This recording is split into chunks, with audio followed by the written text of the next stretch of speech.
Kung hindi ka pagalit sa mga nangyayari sa ating bansa, panoorin mo ito. Pakinggan ang saloobin ng ating mga kababayan na labis na naapektuhan ng matinding pagbaha. Nagsabing mag-move on na tayo sa flood control. Nasasabi mo yan dahil mali-malita ang tinanggap mong pera. Tingnan mo ang sitwasyon namin ngayon dito. Diyos ko po, kung may maayos na flood control sana, hindi wala sana itong Agos na to dito sa aming daanan.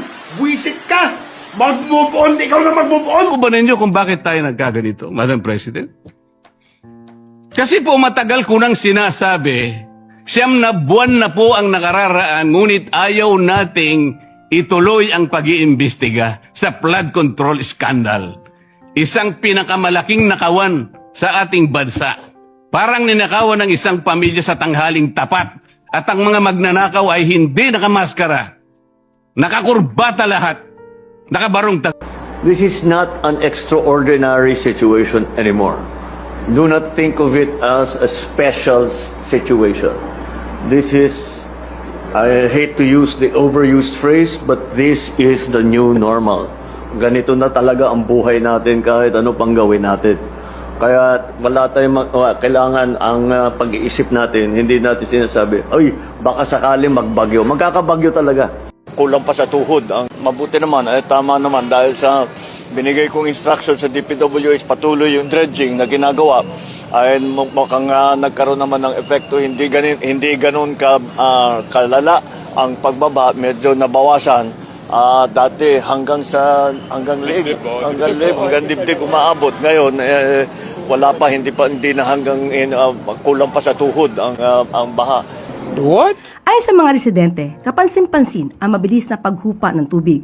Kung noon ay hanggang tuhod ng baha, ngayon ay halos hindi na umaabot sa gutter ang tubig. Dahil sa nakita na agarang resulta, epekto na rin ito sa kampanya ng pamahalaan kontra baha. Kapansin-pansin ang mabilis na humupa ang tubig baha sa ilang bahagi ng Navotas, Valenzuela, Manila at G. Araneta Avenue at E. Rodriguez na dati ay palaging lubog sa tubig. Pero sa likod nito, ipinag-utos ng Pangulo ang tuloy-tuloy na pag-ayos ng mga proyektong makakatulong na matugunan ang problema ng pagbaha, lalo na sa mga iba pang mga apektadong lugar. Nananawagan din ang Pangulo sa mga lokal na pamahalaan na magtulungan upang matugunan ang problema kasama na ang mga residente na maging responsable sa pagtapon ng basura. Idol, yan daw ayon kay Erwin Tulfo, Senador Erwin Tulfo, kalimutan nyo na daw ang issue sa flood control, kasi hindi daw makakatulong. Kung nakikita nyo, yung gawi doon, lubog na sa baha. Wala na, finished na. Ay, Senator Erwin Tulfo, ayan na. Ayan na hinihiling mo. Malapit nang umapaw yung tulay dito. Ayan na, minsan lang nangyari to, pero ito malapit na. Di ba?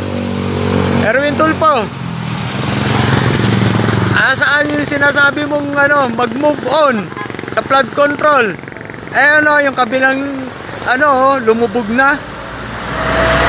Ayan na, lapit nang umapaw dito. Erwin Tulfo. Tapos ngayon, etong tubig na to, ipunin nyo. Ipadala nyo kay Bongbong Marcos nyo para ipunin niya, i-stack niya. Dalhin nyo sa palasyo. Mga buaya. Shout out sa mga senator dyan na nagsasabi na wag na pakialaman ang flood control. Lalo na si Senator Erwin Tulfo. Sabi niya, umiikot na daw ang mundo sa flood control. So, ano ang gagawin natin dito? Panoorin lang natin ito. Wag na natin imbestigahan ng flood control scandal. Remind talaga tayo na impeachment kayo ng impeachment dyan. Bumabahaan na dito, lubog na ang Pilipinas. Lampas tao na nga dun sa ibang lugar kahapon Pag umulan pa ito sa gabi at tuloy-tuloy sa umaga, abay baka buong linggo na po natin hindi na tayo makakapagtrabaho. Paano po ang wage earners yan?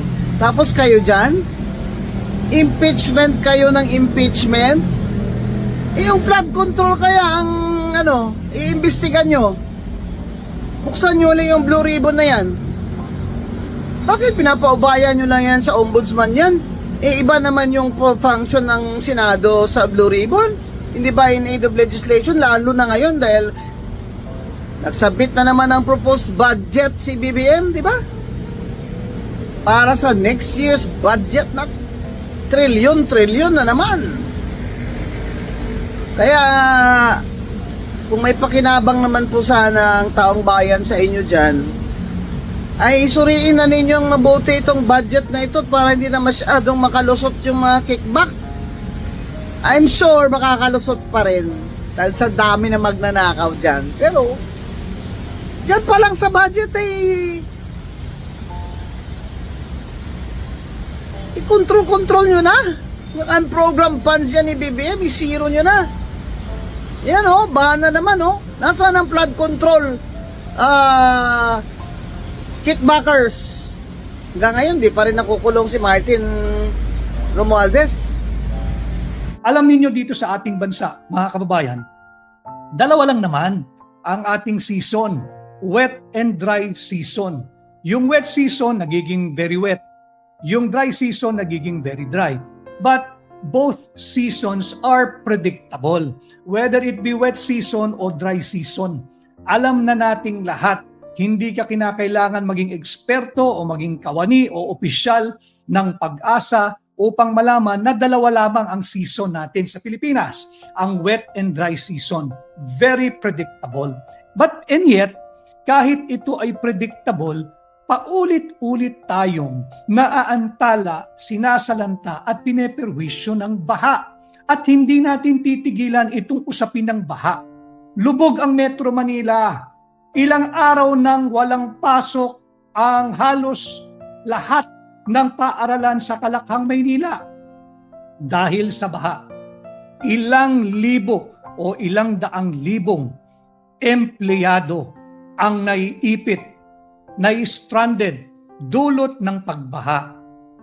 Ilang daang milyon kung hindi man bilyong halaga ng kalakal ang nalulusaw dahil sa baha bukod pa sa trapiko. Bukod sa baha, yan pan-traffic. And yet, hanggang ngayon, tulog ang chairman ng Blue Ribbon Committee ng Senado. Lubog ang Metro Manila sa baha. Kailan kaya gaganapin muli? Kailan kaya sisimulan muli? Kailan kaya magbubukas muli ang pagsisiyasat sa mga daang bilyong piso, kung hindi man trilyong pisong halaga ng pera nating mga Pilipino na dapat sana ay sa flood mitigation project na nauwi sa mali-malitang korupsyon.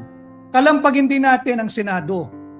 Kailan sisimulan muli? Kailan bubuksan muli? Kailan muli magsisiyasat ang Blue Ribbon Committee ng Senado tungkol dito sa napaka mapanira na pangyayari dulot ng pagbaha? Dito natin makikita yung prioridad ng chairman, yung pinuno ng Blue Ribbon Committee. Yung chairman ng Blue Ribbon Committee, manhead, samantalang nung siya ay nasa labas pa ng serbisyo, nung siya ay hindi pa kasali sa istruktura ng gobyerno, ang kanyang mga programa, kunwari ay para sa masa, kunwari ay para sa mahihirap, kunyari ay galit sa mga korap, at ngayon siya ay binigyan ng pagkakataon ng mamamayang Pilipino, tahimik, busal ang bibig kung kailan niya sisimulan ang pagdinig dito sa maanumalya, napakalawak na kurakot at laganap na korupsyon sa flood control funds. Na ngayon, ang Kalakhang, Maynila at ang ating mga kalunos-lunos na kababayan dyan sa lalawigan ng Bulacan ay lubog pa rin sa baha. Hindi na naalis ang tubig baha. Puno na sila ng alipunga dahil lamang sa kapabayaan ng mga naatasan ng ating saligang batas na magsiyasat dito sa napakamaanumalyang flood control funds corruption.